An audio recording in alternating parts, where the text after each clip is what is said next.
근데 이거는 작년에 2017년 대선 끝난 바로 다음날 수원시에서 지방자치단체 남북교섭력 방향에 대한 토론회를 한다고 해서요.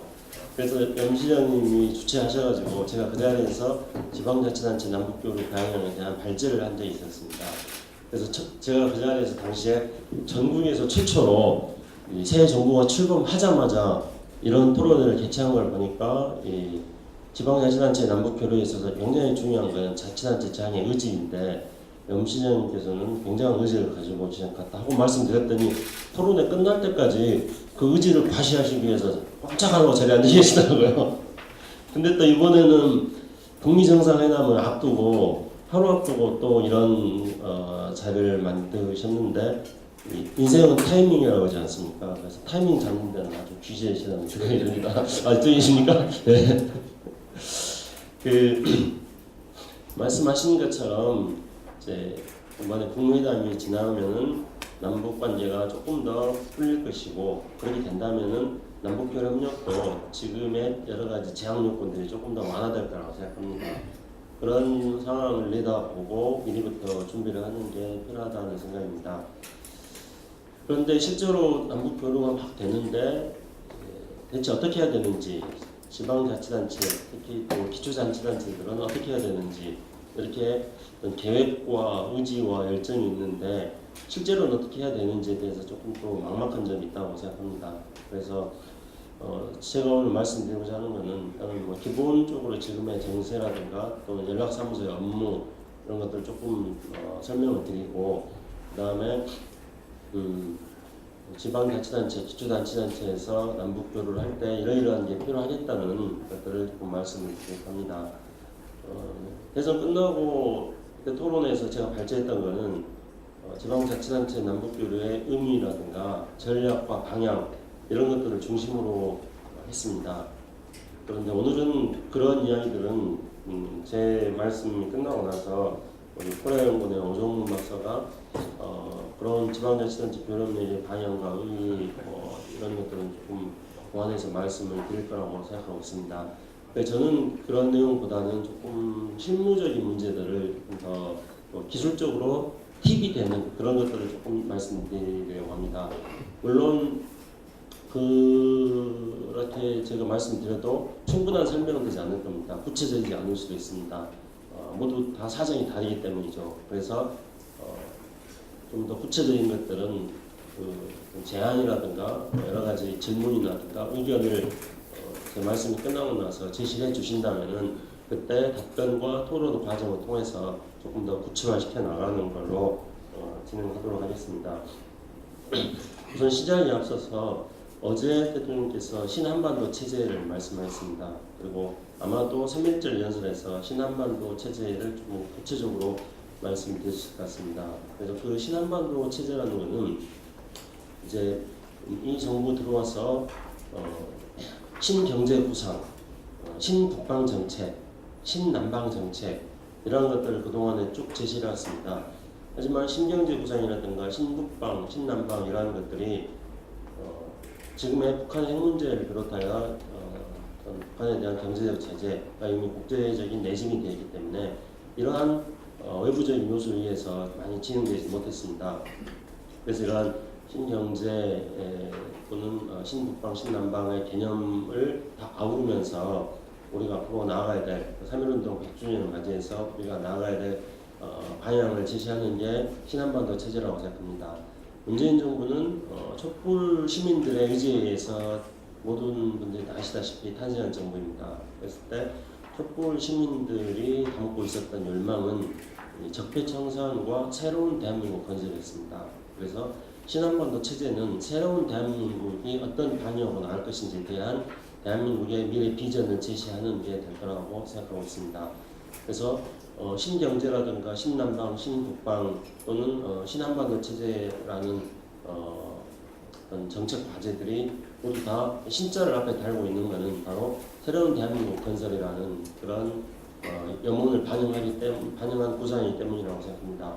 특히나 이제 신한반도 체제에 있어서는 3.1운동 이후에 100여 년 동안 우리가 식민과 분단의 역사를 지녀왔는데, 식민과 분단의 역사는 힘에 의한 강압적 질서였습니다. 그래서 새로운 한반도 체제는 3.1 독립선언에 또 힘에 의한 그런 질서를 배격한다고 나와 있는데, 그런 3.1 독립 정신에 기초해 가지고 힘에 의한 질서가 아닌 상생하고 공존하는 그런 질서를 신한반도 체제가 추구해 나가 있다는 것을 의미하는 거라고 생각하고 있습니다. 아울러서 신한반도 체제를 통해 가지고는 이념적인 대결보다는 경제와 번영을 우리가 추구해 나가야 될 목표와 방향으로 잡는 것, 이것이 신한반도 체제라고 생각합니다. 그렇다면은 지금 현재 우리 정부의 대북 정책이 평화와 번영입니다. 그리고 판문점 선언이라든가 평양 공동 선언의 이름은 평화와 번영과 통일을 위한 선언입니다. 그러니까 이 평화와 번영과 통일은 우리가 추구해 나가야 될 그런 신한반도 체제의 핵심적인 내용이 된다고 생각하는데, 마침 평화와 번영과 통일이라는 게 시간의 순서와도 같다. 저는 그렇게 생각합니다. 지금은 북한 핵 문제를 통해서 북한 핵 문제 해결을 통해서 평화를 정착시키고, 평화를 정착시킨 다음에는 번영을 이룩하고, 그 번영이라는 것은 우리 대한민국의 새로운 성장 동력을 만드는 것이라고 생각합니다. 그리고 그런 기초 위에 통일로 나아간다. 그렇다면 신한반도 체제에서 이념적 대결보다는 번영과 경제를 중요시했다는 것은 이제 북미 정상회담 이후에 한반도 평화 문제에 대한 가닥이 잡힌다면은 그 다음 단계로 번영, 한반도 평화를 새로운 성장 동력을 창출하는 기회로 만드는 이런 어떤 번영의 과제들을 실현하는 단계로 들어가겠다. 이런 의지가 담겨져 있는 게 신한반도 체제라고 생각합니다. 그렇다면 이제 향후의 남북 관계는 그러한 남북 교류 협력을 통해서 화해를 이루고 나아가서 경제적 번영을 어떻게 이룰 것인가, 이런 방향으로 향후의 남북 관계가 진행된다고 말씀드릴 수 있겠습니다. 그렇다면 남북 관계를 통해서 새로운 성장 동력을 어떻게 만들 것인가 하는 우리의 신한반도 체제의 내용과 너무나 다행스러운 건지도 모르겠는데, 작년부터 북한이 김정은 위원장이 핵건설과 경제건설 이런 어떤 병진 노선에서 경제건설 집중 노선으로 전환을 했습니다. 그래서 제가 개성 남북공동연합사무소에서 지금까지 5개월 동안 그래서 이제 어떤 새로운 어떤 성장 동력을 만드는 남북관계 개선을 통해 가지고 우리의 새로운 성장 동력을 만드는 방향으로 나가는데, 북한에서도 김정은 위원장도 지금 그런 노선으로 이미 방향 전환을 했습니다. 제가 북한 사람들을 만나거나 그랬을 때 확연히 느낄 수 있었습니다. 그래서 이번 북미 정상회담을 통해 가지고는 북한에서도 뒤로 돌이킬 수 없는 그런 방향으로 합의를 하고 경제에 올인하는 이런 어떤 방향을 구체적으로 취해 나갈 것이라고 생각하고 있습니다. 마침 또 트럼프 미국 대통령도 요 며칠 사이에 계속 밝히고 있는 것은 북한이 핵 문제를 해결한다면은 경제 강국으로 성장할 것이다, 이렇게 얘기하고 있습니다. 그리고 제가 아시다시피 세계적인 투자 전문가인 이름이 백모 같은 경우도 북한에 대한 어떤 투자의 가능성이 일본보다도 훨씬 더 메리트가 있다고 계속 이야기를 하고 있습니다. 그렇게 이런 저런 상황을 놓고 볼 때 앞으로 이 남북 관계는 신한반도 체제라는 말 이름이 추구하고자 하는 어떤 번영, 다시 말한다면은 남북 관계 개선이 대한민국의 새로운 성장 동력을 만드는 방향으로 나가는데, 남북 관계나 또는 미국이나 이런 국제 정세도 그런 방향으로 나가는데 유리한 흐름으로 잡혀질 것이다, 그렇게 생각하고 있습니다. 그래서 저는 이게 이제 우리가 중요하게 생각해야 되는 지금의 흐름이라고 생각합니다. 특히 이제 며칠 전에 북미 정상회담을 앞두고 문재인 대통령께서 트럼프 대통령과 전화 통화를 했습니다. 그 자리에서 문재인 대통령은 트럼프 대통령에게 북미 정상회담을 통해서 남북 경협을 우리가 떠맡을 수가 있다. 다시 말씀드린다면 북미 정상회담을 하는데 북한과 협상을 하는데 남북 경협을 협상의 카드로 써도 좋다, 이렇게 말을 함으로써 트럼프 대통령이 김정은 위원장하고 협상을 하는데 트럼프 대통령에게 협상의 카드를 몇 개를 더 문재인 대통령이 제시해 준 거라고 생각합니다. 그런 점에서 본다면 트럼프 대통령 입장에서는 남북 경협의 카드를 가지고 북한을 설득해 나갈 거라고 생각합니다. 그렇다면 향후에 북미관계가 흘러나갔을 때 주요한 의제로 등장할 수 있는 것은 당연히 남북 경협이 될 것이라 생각하고 있고요. 문재인 대통령이 트럼프 대통령에게 남북 경협 협상 수단으로 써달라고 말했던 건 또 다른 의미에서 본다면 북미관계의 진전을 대한민국의 새로운 성장 동력으로 연계시키겠다는 북미관계 진전과 대한민국의 새로운 성장 동력 창출 이런 문재인 대통령의 전략이 트럼프 대통령과의 전화통화에 담겨 있다고 생각합니다. 지금의 상황은 대략 이런 문제의식을 중심으로 해서 지금의 상황을 살펴보는 게 필요하니까 그런 생각입니다. 북미 정상회담에 대해서는 저는 최근에 트럼프 대통령을 비롯하여 미국의 북미 관계에 나서고 있는 폼페이오 국무장관이라든가 또는 리건 대북 정책 특별 대표라든가 또는 작년까지 북한 문제를 담당하고 있었던 CIA의 앤드류 킴 코리아 미션 센터 센터장이라든가 이런 사람들의 발언을 놓고 본다면은 북미 정상회담 임하는 미국의 전략을 읽을 수 있다고 생각합니다. 그런 발언들을 제가 일일이 소개할 수 없습니다만은 그런 발언을 통해서 제가 생각하는 미국의 북미 정상회담에 임하는 어떤 전략은 몇 가지가 있다고 생각합니다. 첫째는 그동안의 북미 관계를 통해서 미국이 얻은 교훈, 그거는 문턱을 그동안에 너무 높이 올려놨다. 비핵화로 진입하는 문턱이 너무 높았다. 그래서 이번에 북미 정상회담에서는 비핵화로 진입하는 문턱을 조금 낮출 거라고 생각합니다. 비핵화로 진입하는 문턱을 낮춘다는 것은 과거에 완전한 신고를 전제로 했었는데 그 부분을 조금 더 융통성 있게 할 것이다. 그렇게 생각을 합니다. 실제로 국제적으로 핵폐기 과정을 살펴본다면은 모든 것들을 사전에 완전하게 신고하고 핵폐기로 들어간 경우들은 또 많지는 않았습니다. 그게 표준화된 매뉴얼은 아니라고 할 수가 있습니다. 그래서 미국은 그 문턱을 조금 낮출 거다는 생각이 듭니다. 이미 미국 관리들을 통해서 많이 이야기된 바가 있습니다. 그 다음에 비핵화에 대한 목표 시점을 명확하게 정할 것이다 생각합니다. 그리고 그 목표 시점으로 향해 가는 시간표를 짜려고 할 것입니다. 그리고 그 시간표를 이행하는데 필요한 북한에 던질 수 있는 유인책을 제시할 거라고 생각합니다. 그래서 그런 유인책으로서 이제 문재인 대통령이 제기했던 남북 경협 같은 경우도 트럼프 대통령이 북한과 상대할 수 있는 일종의 협상 카드로 사용될 수 있을 것이다. 저는 그렇게 미국의 북미 정상회담에 대해서 임하는 전략을 미국 관리들의 발언을 통해서 나름대로 그렇게 분석을 해봤습니다. 그렇다면은 27일, 28일 북미 정상회담을 통해서 한반도 문제가 훨씬 더 진전되는 그런 상황으로 갈 것이라고 예측해 볼 수 있습니다. 다만 이제 저는 일반적으로 북한의 정치 일정이라든가 미국의 정치 일정이라든가 이런 것들에 맞춰볼 때 북한과 미국은 이렇게 저렇게 할 것이다 하는 분석은 조금 우리가 피하는 게 좋을 것 같다는 생각입니다. 왜냐하면 그런 정치 일정이 이렇게 하니까 그 일정에 맞춰서 이렇게 될 거라고 한다면은 그 일정에 맞춰서 반드시 그렇게 돼야 되는 유연성이 없어져 버리는 반응이 될 거라고 봅니다. 그것들을 이제 이행이 나가는 과정 속에서는 한 걸음 앞으로 나갈 수도 있고 한 걸음 좀 더디게 갈 수도 있는 이런 미세 조정을 끊임없이 할 것입니다.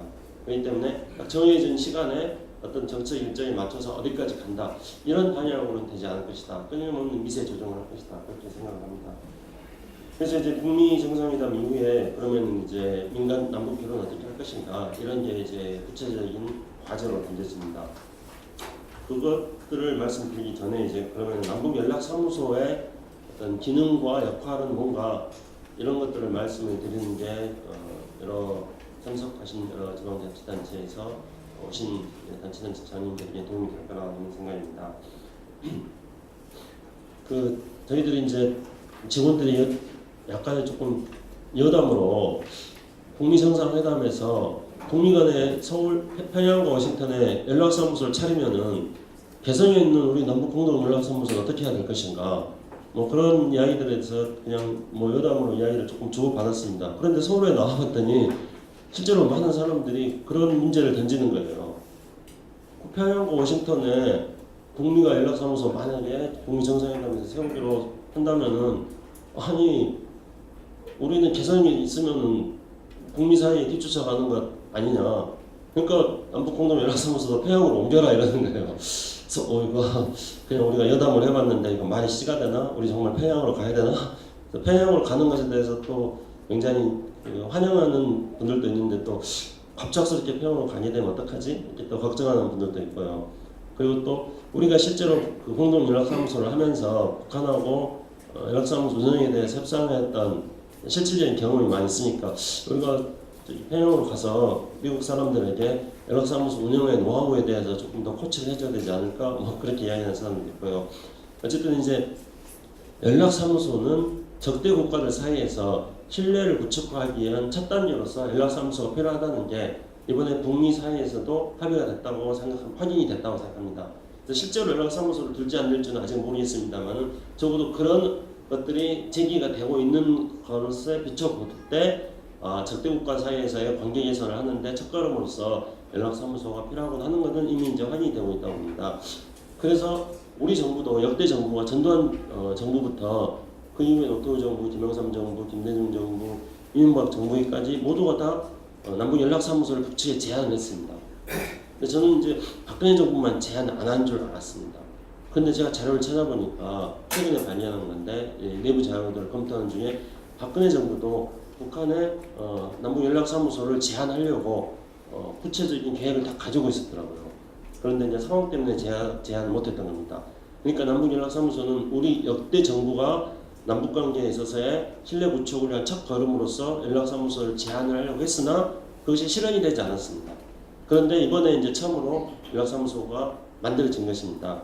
그러면은 우리 정부는 역대 정부는 왜 연락사무소를 제안하려고 했느냐? 그는 말씀드린 대로 적대 국가 사이에 있어서의 전쟁 중에도 적군과 소통을 해야 된다는 그런 소통의 필요성이 위기 관리와 신뢰 구축의 차원에서 필요한 것입니다. 그런 차원에서 분단국가 사이에서의 어떤 위기 관리와 소통을 위해서 연락사무소가 필요했기 때문에 우리 역대 정부가 그거를 제안하려고 제안해왔습니다. 그런데 북한은 왜 그러면 거절했는가? 북한은 연락사무소를 설치하는 것이 두 개의 국가로 가는 거라는 생각을 했습니다. 그래서 북한은 두 개의 국가를 반대하기 때문에 연락사무소를 그동안에 수용하지 않았습니다. 그런데 이제 북한도 남북 사이의 신뢰 구축의 필요성을 인정을 했고 그렇지만 또 두 개의 국가가 아니라는 점들을 상징적으로 하기 위해서 공동 연락사무소를 정했습니다. 그래서 동서독은 베를린과 본에 동서독 연락사무소가 있었는데 우리는 그래서 개성에 남북 공동 연락사무소라는 형태로 있습니다. 그래서 저는 북한 사람들하고 만날 때도 남북 공동 연락사무소라는 이 공동의 두 글자가 두 글자가 매우 중요하다. 그걸 강조합니다. 그러니까 네 편 내 편 그런 게 아니라 우리가 공동으로 한다는 그런 문제의식을 가져야 된다는 것들을 계속 강조하고 있습니다. 참고로 여기에서 남북 공동 연락사무소를 받아들인 데서 북한과 어떻게 협상을 할 것인가 하는 단초를 우리가 읽을 수 있습니다. 그러니까 북한은 남북 공동 연락사무소를 수용하는데 지금까지 서방 진영이 공산국가하고 할 때 연락사무소를 했는데 북한은 두 개 국가라는 큰 명분을 내세워서 반대를 했습니다. 근데 북한이 두 개 국가라는 큰 명분 때문에 반대한 걸 수용한 것은 또 다른 명분을 제시해줬기 때문입니다. 그 또 다른 명분이라는 것은 공동자를 붙였던 거였죠. 그러니까 남북 공동 연락사무소이기 때문에 이거는 두 개의 국가를 지향하는 것이 아니다는 그 명분을 제공해 준 것입니다. 그래서 북한과의 협상에 있어서는 뜻밖의 이런 명분을 북한에게 잘 제공해 주는 것이 굉장히 협상에 있어서의 유용한 팁이 될 수도 있습니다. 남북 공동 연락사무소가 그것을 대표하고 있다, 설명해 주고 있다고 생각합니다. 남북 사이에서는 그동안에 많은 기구들을 또 만들려고 했었습니다. 72년도에 남북 조절위원회를 만들면서 남북 조절위원회에서 사무국 같은 것들을 두려고 했었습니다. 그리고 노태우 정부 때 많은 남북 간의 회담이 있었는데 그때마다 무슨 기구를 만들려고 했습니다. 한 번도 기구가 만들어지지 않았습니다. 우리가 최초로 만든 기구가 바로 남북공동연락사무소입니다. 그래서 남북공동연락사무소에는 4층 건물에 2층은 남측이 사무공간을 쓰고 있고 3층은 회담 및 접촉할 수 있는 공간입니다. 그리고 4층은 북측 사무실이고요. 그래서 남가북은 최초로 우리가 만든 남북의 공동의 기구, 공동사무소에서 24시간 365일 소통을 하고 있습니다. 실제로 이제 휴일이라든가 이럴 때는 당직 체제를 통해 가지고 소통을 하고 있고 야간에도 무전기와 전화 또는 상대방 숙소 방문 같은 방식을 통해서 소통을 하고 있습니다. 그래서 24시간 365일 소통체계를 구축한 것이 지난 5달 동안의 가장 큰 성과라고 생각합니다. 그러면 어떤 방식으로 우리가 소통을 하고 있는가? 그건 크게 4가지 형식이 있습니다. 첫째는 주 1회 매주 금요일 날 소장 회의를 합니다. 소장 회의를 통해서 또 굵직굵직한 남북 대북 제안 사안들이 제안이 됩니다. 그래서 이제 나중에 자치단체에서도 이 소장 회의에 어떻게 자치단체 안건을 올릴 것인가, 조금 이따 제가 그렇게 가는 프로세스를 말씀드리겠습니다. 이게 일단 첫 번째로 중요하다 그렇게 말씀드리겠고요. 두 번째로는 이제 수시로 하는 부소장 회의가 있습니다. 제가 이제 부소장 겸 사무처장인데 북한은 부소장이라는 직책은 없고 소장 대리라는 직책이 있습니다. 그래서 소장 회의 때도 뭐 북한 소장이 나오거나 북한의 소장 대리가 나옵니다. 그리고 저는 북한의 소장 대리하고 만나서 뭐 필요할 때마다 언제든지 수시로 지금까지 평균 주 2, 3회씩 소장 대리와 부소장 회의를 해왔더라고요.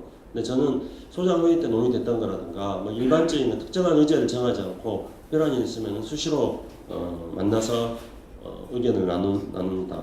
그리고 남북 사이에서는 하루에 아침 저녁으로 2차례에 걸쳐서 연락 대표 접촉을 합니다. 그리고 그런 소장회의, 부소장회의 연락 대표 접촉 말고 실무 협의라는 걸 하고 있습니다. 그래서 지금까지 이제 5달 동안 평균 하루 평균 3, 4회꼴로 남북 사이에 접촉을 쭉 해왔습니다. 그리고 접촉을 할 때 우리가 구체적인 어떤 것들을 제안을 할 때 그 제안하는 것은 문서 형식으로 제안을 합니다. 그 문서는 통상 남북 사이에는 그걸 통지문이라고 합니다. 이제 통지문을 어떻게 만들 것인가? 그 통지문은 당연히 이제 통일부에서 만듭니다만은 기초단체에서 대북 제안을 할 때 그 통지문에 첨부되어 있는 사업 계획서를 어떻게 만들 것인가 하는 것도 매우 중요합니다.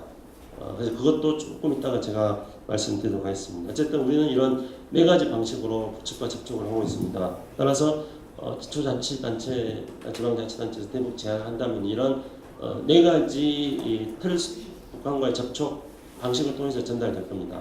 그래서 아마도 소장 회의를 통해서 제안될 것이고 부소장 회의를 통해서 점검을 할 것이고 추가 제안을 할 것이고 연락관 접촉을 통해서 진행 경과를 체크하고 이런 방식으로 진행될 것입니다. 지금까지 남북공동연락사무소에서는 정부 간의 회담은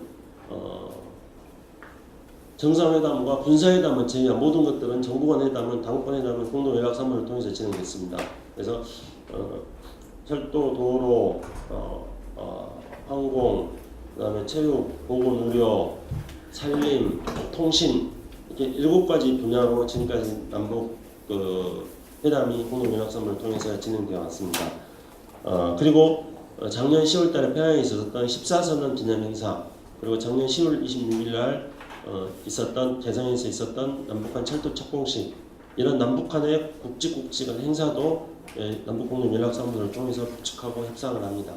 그래서 14선언이라든가 기념행사라든가 또는 철도 착공식 같은 경우에는 이제 구체적으로 제가 북측 소장 회의하고 만나가지고 아주 상세한 것부터 큰 개념까지 구축하고 계속 협상을 해서 어떤 공동 행사들을 만들었습니다. 그리고 민간교류하고 지자체는 실질적으로 공동연락사무소를 통해서 당국 간에 제안됐던 것만큼 많이 제한되지 않았습니다. 그러나 또 그렇다 해서 또 적게 제한된 건 아니고요. 근데 이제 민간교류와 지방자치단체 교류에 대해서 저희들이 생각하고 있는 원칙이 있습니다. 우선은 남북공동연락사무소는 민간교류나 지방자치단체 교류에 대해서 이것을 스크린하거나 관리하거나 통제하는 역할은 하지 않습니다. 절대로 저희들은 뭐 스크린하거나 관리하는 건 아니고 어떻게 하면은 이걸 잘 될 수 있도록 지원하거나 또는 뭐 촉진하는 그런 역할을 저희들은 하려고 하고 있습니다. 그래서 기존의 창구를 통해 가지고 진행되는 민간단체나 지방자치단체들의 교류는 그런 기존의 창구를 통해서 진행될 수 있도록 저희들이 협조를 합니다. 그런데 두 번째로 기존의 창구를 통해서 진행하다가 잘 안되거나 긴급하게 북한과 협의해야 될 사안이 발생합니다. 그러면 그거는 또 연락사무소를 통해서 제기되면 저희들이 그거를 해결해 줍니다. 그리고 세 번째로 기존의 창구 없이 어떤 새로운 창구를 만들고 싶어하는 민간단체나 지방자치단체도 또 많이 있습니다. 그럼 저희들은 또 그런 새로운 창구들을 일종의 이제 알선 중재하는 그런 역할을 합니다. 그래서 알선 중재라는 말이 우리가 사용될 때 그 단어가 굉장히 부정적인 뉘앙스가 담겨져 있는 단어로 사용을 합니다. 근데 제가 사전을 뒤져보니까 알선 중재라는 말이 전혀 우리가 그렇게 부정적인 뉘앙스가 담겨 있는 용어 사용을 하는 것과는 전혀 다르게 알선 중재가 굉장히 건전한 것이더라고요. 그래서 남북연락사무소는 민간단체와 지방자치단체의 남북 교류 협력 사업에 대해서 알선 중재를 하려고 하고 있습니다. 하여튼 분명하게 말씀드리자면 사전상의 의미대로 바람직하게 올바르게 일이 잘 되도록 도와주고 협조한다는 그런 의미입니다. 제가 우리 공동연락사무소를 통해서 진행됐던 지자체 사업이라든가 민간교류에 대해서는 상세하게는 그 사안에 대해서는 말씀드리지 않겠습니다. 왜냐하면은 안 되는 것들도 있고 지금 진행 중인 것도 있기 때문에 뭐 안 된 것들에 대해서 또 성공 사례들은 계속 이야기하지만 안 된 사례들을 이야기하는 것은 또 남측의 민간 단체나 지자체의 어떤 앞으로의 사업을 추진해 나가는데 도움이 되지 않기 때문에 어떤 사례들이 안 됐다 이런 이야기는 드리지 않겠습니다. 그런데 그것이 안 되는 것들은 공통적인 요소들이 몇 가지가 있습니다. 대부분 다 안 되는 건 어떤 것들이냐면은 그러니까 우리의 필요만 생각한다는 것. 그러니까 북한이라는 수요자의 입장에서 고려를 하지 않는 사업들. 대부분 다 우리 편의를 우선으로 해서 생각하는 사업들은 사실 대부분 다 안 됐습니다. 그러니까 어떤 경우에는 다소 황당하거나 터무니없는 사업들도 있었습니다. 근데 그게 이제 우리 내부적인 어떤 필요가 많이 있었기 때문에 그래서 그거를 북측과 협의를 했는데 북측에서는 처음에는 그걸 다 일단 접수는 하더라고요. 그런데 그게 며칠에 누적되니까 그런 것들은 하기 힘들다는 것들을 북측이 표현합니다. 물론 북한도 우리가 이것을 거절했다고 거절했다는 알리바이를 쓰고 싶지 않습니다. 그래서 빨리빨리 이렇게 명확하게 우리는 그거 안 한다 이렇게 말은 하지 않습니다. 그렇지만 이제 북한이 그동안에 진행 안 됐던 것들에 대해서 이런 것들을 해주지 말아달라고 완곡하게 표현했던 것들은 대부분 다 지나치게 공급자 입장에서 수요자는 생각하지 않는 것들이 대부분이었습니다. 그리고 그 공급자만 생각하는 것은 어떤 거냐면은 대부분 다 일회성 행사에 남측에서 하는 일회성 행사에 북한이 일종의 얼굴 마담으로 참석해서 남측 행사의 흥행에 도움을 주길 바라는 그런 차원으로 북한에 기재했던 것들 이런 것들은 대부분 안 되더라고요. 그리고 조금 제가 과장해서 오버해서 말씀드린다 한다면은 북한도 쉽게 말해서 선수인데 어떤 취지에서 이런 사업이 제한됐다는 것들을 제가 아무리 포장을 화려하게 해가지고 이야기해도 다 안다는 거죠. 그래서 그런 것들은 잘 안 되는 경우들이 많이 있었습니다. 근데 그렇다고 해서 그러면은 어떤 이벤트성 일회성 행사는 다 하지 말 건가? 사실 또 기초자치단체나 지방자치단체에 대해서 보면은 그 지역에서 하는 행사 같은 것들이 있는데 거기에 북한이 참여하면은 그러면은 남북관계 개선의 효과들을 구체적으로 그 지역 주민들도 몸으로 느끼게 되는 경우들도 있습니다. 그런 것들은 북한이 조금 협조해 줘야 된다고 생각합니다. 근데 그거를 협조해 달라고 북한한테 요청하는 것은 저희들의 몫이라고 생각합니다. 그래서 그거는 최대한 저희들은 그렇게 하려고 하고 있습니다. 근데 이제 또 이 사업을 준비를 할 때 그때 준비할 때부터 좀 염두에 둬야 된다고 생각합니다. 그래서 어떤 행사를 한다면은 그 행사가 어떤 일회성 행사에 그치지 않아야 된다니까. 그렇다면 그 행사하고 연관되는 연관 효과가 있는 어떤 후속 사업들도 함께 고려를 할 필요가 있습니다. 그리고 그런 후속 사업들과 함께 고려를 하면서 후속 사업들이 북한에게 어떤 경제적 실익이 될 수 있는 게 뭐가 있는가 이런 것들까지 함께 고려한다면은 그러니까 어떤 일회성 행사에 그러니까 제가 편의상 이렇게 한번 예를 들어보겠습니다. 어떤 남북한 뭐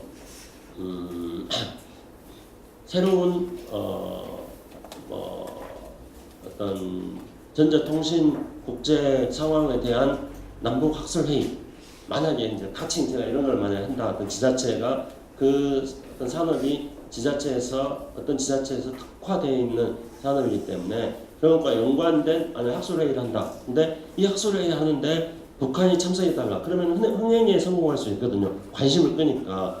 근데 그렇게만 하면은 북한이 안 한다는 것입니다. 그러면은 그러한 주제와 관련돼서 후속 사업으로 남북한이 그런 어떤 학술 회의를 통해서 후속 사업을 어떻게 할 것인지에 대해서 협의를 하고, 그리고 거기서 협의된 대로 후속 사업들을 남한의 그 해당 지방자치단체하고 북한의 뭐 지방자치단체든 또는 북한의 어떤 해당 기업이든 또는 북한 해당 민간단체든 이런 데하고의 교류를 통해 가지고 후속 사업들이 뒤이어서 계속될 수 있도록 하는가, 이런 식으로 처음부터 기획을 해야 된다는 것입니다. 한 번 행사를 하는데 대부분 경우에 그 한 번 행사의 그 일회성을 그치는 것들이 대부분이거든요. 근데 그거를 연관시켜서 지속적으로 될 수 있게끔 행사를 기획하는 게 기획 단계부터 해야 되고, 그것을 북한한테 제안을 한다면은 어떤 남측에서 하는 행사에 북한 사람들을 참여시키는데 도움이 훨씬 더 도움이 될 것이다. 저는 그렇게 생각합니다. 그리고 어떤 행사들을 이제 진행해 나갈 때 가령 아까 제가 문서를 어떻게 쓸 것인가 이런 이야기도 했습니다. 근데 대개 이제 문서를 쓰는 것들도 어떻게 쓰냐면은 우리가 이 남한에서 생각하는 그런 개념, 그런 용어 또는 그 행사를 준비하는 사람들만 알고 있는 그런 방식으로 되게 상당히 많은 부분이 그렇게 됩니다. 그러면 이제 처음에는 저희들이 그대로 그냥 북측에 전달했는데 우리의 목표가 무엇입니까? 우리 목표는 그렇게 남한에서 제안한 여러 가지 사업들을 북한에게 효과적으로 설명하고 잘 전달해서 북한이 그거를 받아들이게끔 만드는 게 저희들의 임무가 아니겠습니까? 그래서 어떤 문서를 하더라도 이게 다시 이거를 조금 수정을 해달라. 다시 이제 되돌려 보냅니다. 그러니까 우리가 어떤 사업에 대해서 스크린을 하거나 간섭을 하거나 그런 취지와 목적으로 되돌리는 것은 아니고요. 이 문서 양식을 이 용어를 좀 이렇게 바꿔달라. 문서의 구성을 좀 이렇게 바꿔달라. 그렇게 해가지고 많은 것들을 또 수정을 요청하는 경우도 있습니다. 그럼 그렇게 하면 또 시간이 조금 더 많이 걸리는 거죠. 그래서 문서 작성할 때도 그 북한 사람들이 이해할 수 있도록 문서를 작성해야 된다. 우리 입장에서 작성하지 말고요. 그리고 또 이런 것들을 염두에 두셔야 되는데 우리 프로세스도 마찬가지입니다. 우리는 이제 아까 MC님께서 말씀하셨을 때 지방자치단체들은 우리 이제 신국장님께 관역단체단체인 신국장님께 보내고 또 신국장님이 그거를 또 관련된 정부 부처하고 협의할 것이고 또 이 승인권이 있는 통일부하고 협의할 것이고 그 통일부는 또 관계기관들과 또 협의합니다. 그리고 또 관계기관의 협의가 다 끝나면은 그거를 개성의 남북공동연락사무소로 보냅니다. 그러니까 프로세스가 어떻게 본다면 이걸 가장 신속하게 진행을 해도 열흘 이상 걸릴 수가 있습니다. 그런데 그걸 저희들이 다시 뒤로 돌려서 문서 검토해 주시면 더 많이 걸리는 거죠. 그런데 우리도 그런 프로세스를 거치는데 그런데 이제 우리 신국장님께서 잘 아시는데 민간단체나 지방단체들이 별도의 어떤 중국을 통한 청구가 있다 한다면 저희들은 그걸 존중한다고 그렇지 않습니까? 근데 그 청구를 하면은 빨리 될 수도 있어요. 이런 정부에서 거치는 이런 프로세스를 거치지 않으니까 빨리 될 수도 있습니다. 그래서 그렇게 빨리 되면 좋습니다. 그런데 또 이 남북공동연락사무소에는 4.27 판문점 선언에서 남북공동연락사무소를 만들기를 약속했으니까 북한 체제의 특징상 김정은 위원장이 서명한 거기 때문에 공동연락사무소를 통해서 진행되는 것은 안전합니다. 안정성이 있는 거죠. 그렇기 때문에 그런 장단점들을 잘 고려를 하실 필요가 있다 생각합니다. 그런데 우리도 그런 프로세스가 있듯이 북한도 마찬가지로 프로세스가 있습니다. 근데 우리의 이런 프로세스를 북한 사람들은 정확하게 알지 못합니다. 똑같이 우리도 북한의 프로세스를 정확하게 알지 못합니다. 하지만 이렇게 짐작을 해볼 수 있습니다. 북한의 남북공동연락사무소에 제안하면은 남북공동연락사무소가 북한의 통일전선부 김영철 부장 지금 이제 하노이에 가 있는 김영철 부장이 부장으로 있는 통전부하고 관계되는 게 조국평화통일위원회입니다. 조국평화통일위원회는 네 가지고 통전부는 노동당입니다. 근데 과거에는 이제 조국평화통일위원회가 통전부 소속이었는데 지금은 이 내각으로 되어 있습니다. 우리 통일부하고 상응하는 북한의 통일부라고 생각하면 됩니다. 내각에 들어가 있는 그 장학금 회담의 파트너인 거죠. 통전부로 보낼 겁니다. 그럼 통전부에서 당으로 아니 조평화 통일위원회에 보냅니다. 그럼 조평 통해서는 이제 통일전선부로 통전부로 보냅니다. 그래도 그 과정에서 틀림없이 해당 이제 기관으로 갈 때 북한의 보위성이라든가 어떤 인민보안성이라든가 또는 북한의 군부라든가 이런 데에 검열을 받을 것입니다.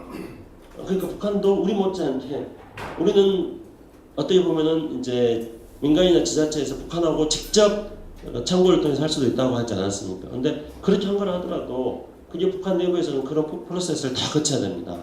그러니까 만약 연락사무소를 통해서 남북 연락사무소를 통해서 전달된다면은 남북 양쪽의 프로세스가 상당히 긴 프로세스가 있다는 것이죠. 그럼 이 상당히 긴 프로세스가 있다는 거에서 우리가 유념해야 될 거는 앞에서 말씀드렸던 것과 연장선에서 본다면은 북한의 프로세스를 통과하게 문서를 만들어야 된다는 겁니다. 그러니까 참고로 우리가 북한의 프로세스는 뭘까 이렇게 생각해 보는데 말씀드렸던 그 기관들은 그 프로세스에 통과해야 되는 기관들은 전부 다 검열 기관들이라고 생각하시면 됩니다. 검열 기관들은 잘해라고 촉진하는 게 아니라 이게 뭐가 문제가 있는지를 따지는 기관들입니다. 그러면 문제가 있는 기관들이 따지는 이 북한의 프로세스를 걸리지 않게 통과시키게 하는 것이 굉장히 중요하다는 것입니다. 그러려면은 문서를 잘 만들어야 된다는 거죠.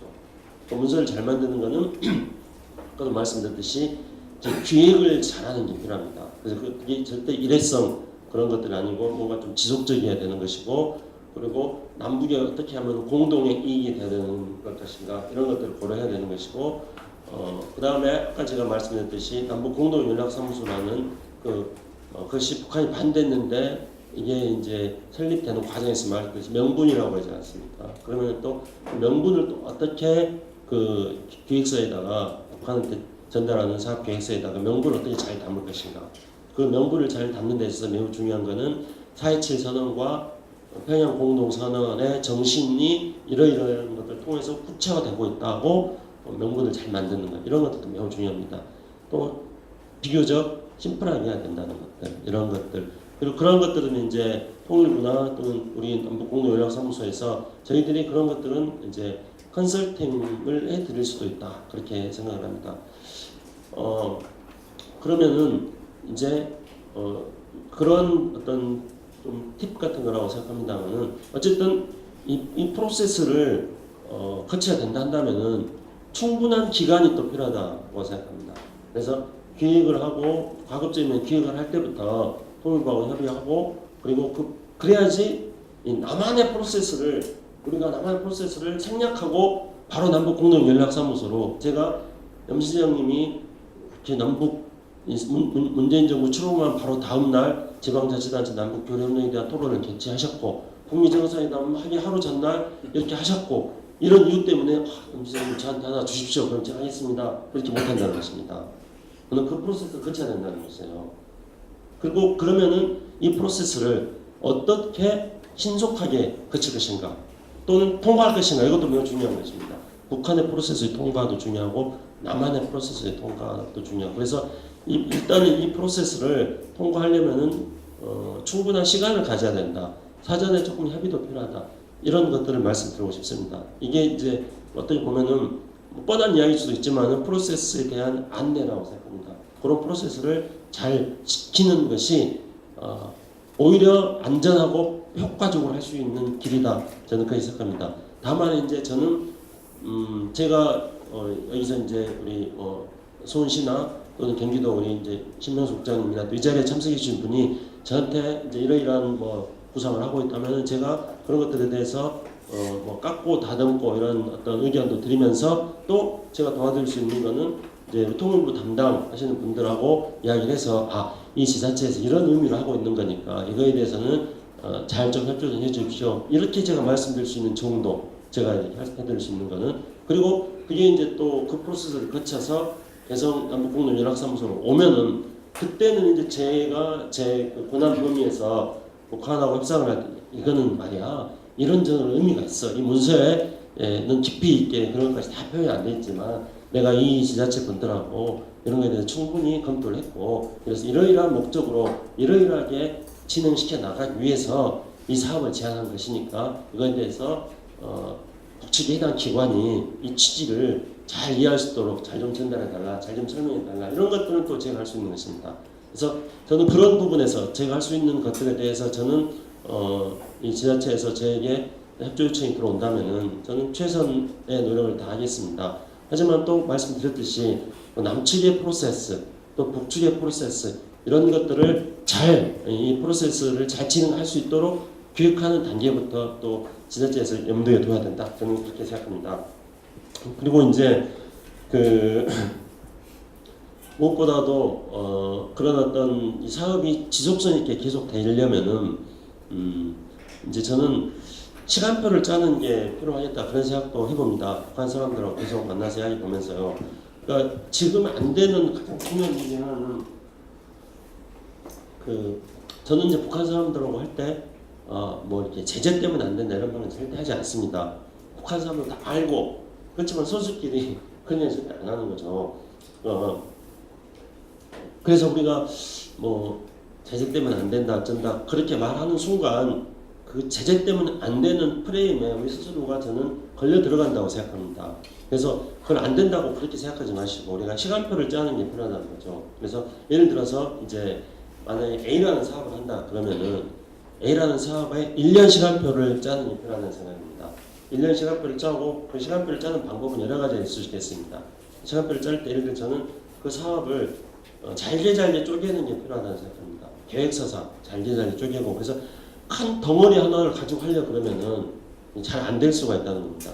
그 사업을 잘게 쪼개고 그래서 그게 이제 처음에는 이렇게 잘게 이렇게 시작을 하는데 그 다음 단계로 가면은 이렇게 조금 눈덩이처럼 살이 붙고 그렇게 해서 1년 지나면은 이러이러한 성과를 내는 그런 방식으로 이렇게 시간표를 짜는 거. 그리고 그 시간표상 이제 남북관계라든가 한반도 정세의 변화 같은 것도 시간표하고 연결시켜서 시간표를 만들 수 있다는 겁니다. 예를 들면은 3월 달에는 이제 분위기상 뭔가 시작이 좀 될 수 같다. 그래서 잘게 쪼갠 작은 덩어리를 3월 달에 배치하고 그 다음에 6, 7월 달쯤 되면 이제 4.27 판문점 선언 1주년 행사 지나고 아마 이제 또 김정은 위원장의 답방도 또 4.27 전후로 뭐 될 테니까 그게 지나고 나면은 또 상황이 또 많이 풀리고 또 문재인 대통령, 트럼프 대통령하고도 정상회담도 한번 할 것이고 그때는 일단 3단계, 4단계를 그때 배치한다는 거죠. 그리고 그때는 조금 더 덩치가 큰 것들을 그때 배치하고 속도를 낼 수 있게 하고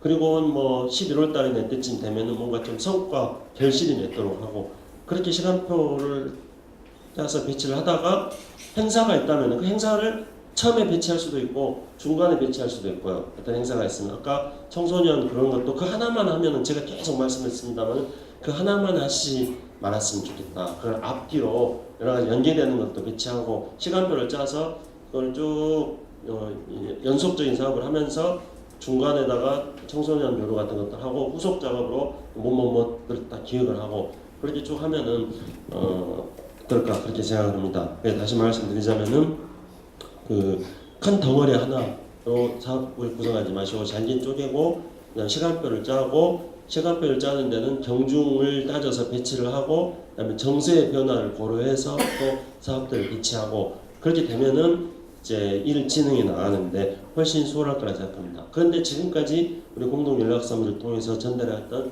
그 99%의 사업들은 덩어리 하나를 던지는 그런 것들이었습니다. 그래서 그게 이제 잘 안 되고 있는 이유는 바로 그렇기 때문이다 이렇게 생각합니다.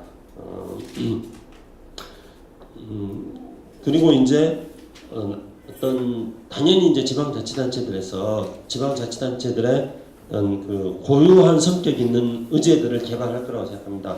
그래서 지방자치단체들의 고유한 어떤 그 성격이 있는 의제들을 개발을 하면서 동시에 또 새로운 아젠다 개발 또는 글로벌한 아젠다하고 결합 이런 것도 필요하다고 생각합니다. 그래서 가장 로컬한 것이 가장 글로벌한 것이다 이런 이야기도 있는 것처럼 그거는 저보다는 훨씬 더 많이 더 깊이 있게 고민하실 거라고 생각합니다. 아젠다들을 개발을 할 때 지역에서 했던 전통적인 것들도 필요하고 그러나 또 새로운 아젠다들을 개발하고 또 새로운 아젠다 중에서 글로벌한 아젠다들하고 연계시키는 것들도 필요하고 그럼 글로벌한 아젠다들하고 연계시킨다면은 굳이 이제 정확한 건 아닌데 예를 들어보자면 청소년 사업을 한다 그러면 또 무슨 국제 어떤 뭐 청소년 뭐가 있는지 또는 어떤 새로운 아젠다들 가령 지식 정보 산업이라든가 4차 산업혁명과 관련된 뭐 청소년과 연관된 뭐 국제 회의가 뭐가 있는지 이런 것들도 한 번 살펴보면서 그런 거하고 연계시키달까 이렇게 전통적 아젠다들 지방 고유의 아젠다들을 하지 말라는 거예요. 그것도 당연히 고유의 중심이 될 텐데 조금 신규 아젠다들 글로벌 아젠다들 이런 것들하고 조금 결합시키는 이런 아젠다 개발도 필요하다고 생각합니다. 지금 상황은 이제 어찌 본다면은 지방자치단체라든가 민간이라든가 경제가 사실은 조금 후순위에 밀려 있는 상황입니다. 그렇지 않습니까? 그래서 과거에 이제 남북 교류를 할 때 대북 정책의 중요한 원칙 중에 하나가 선민후관이었습니다. 선민에는 이제 민간단체와 지방자치단체를 또 포함되어 있었던 것이었죠. 그런데 지금 상황은 선민후관의 상황은 아닙니다. 지금은 어떻게 본다면은 선관 후민의 상황이고 또 어떻게 본다면은 선군 군사 문제가 먼저 풀리는 그건 선군의 상황입니다. 그런데 저는 선관 선군 이렇게 되는 게 지방자치단체나 민간 교류에 부정적이지 않다고 생각합니다. 왜냐하면 만약에 관이 어떤 물꼬를 트지 않았거나 또는 군사 문제가 먼저 이렇게 풀리지 않았거나 그런 조건에서 민간교류나 지방자치단체 교류가 된다면은 이거는 모래성이 될 수도 있습니다. 그래서 군사 문제가 불거져가지고 그것 때문에 민간교류나 지방자치단체 교류가 되다가 중단돼 버리거나 그런 모래성이 될 수 있다는 것이죠. 그런데 지금은 정부가 이제 불가피하게 어떤 북한의 비핵화 문제라는 이슈가 있기 때문에 정부가 불가피하게 조금 먼저 나서는 부분이 있습니다. 그래서 근데 정부가 먼저 나서는 것은 길을 닦아놓는 것이라고 생각합니다.